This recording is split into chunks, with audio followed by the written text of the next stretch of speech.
साजना तुम हमसे दूर रह के हो साजना,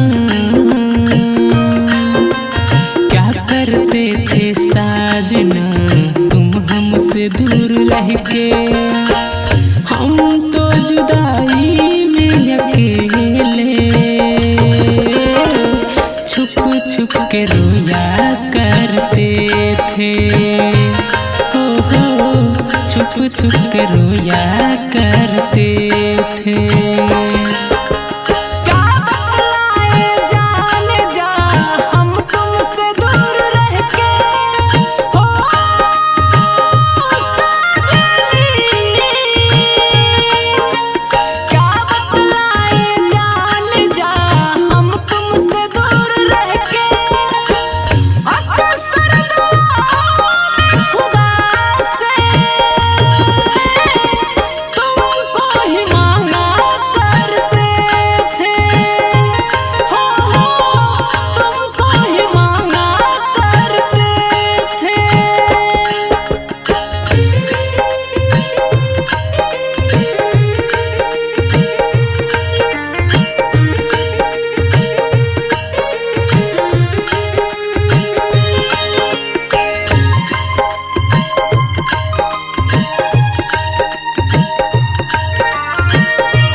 थी सखिया बेचारी ये रोग कैसा तुझको है प्यारी।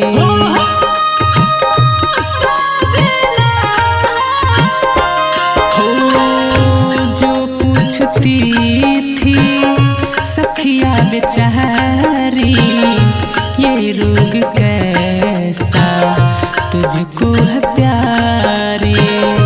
चुपचाप उनका मुँह देखती थी, करती भी क्या मैं बिरहा के मारे।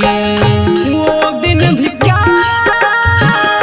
दिन थे सनम, मजबूर तुम लाचार हम, बस आहें भरा करते थे,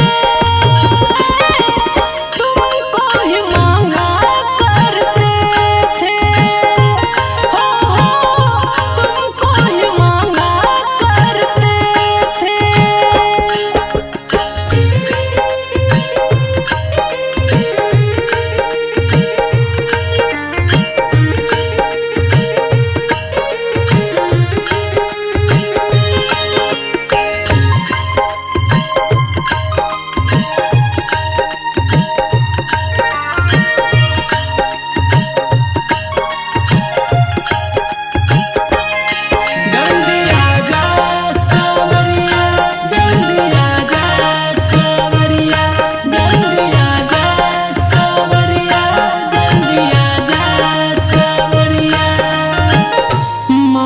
जुदाई का मौसम बुरा था उसका भी, लेकिन अपना मजा था।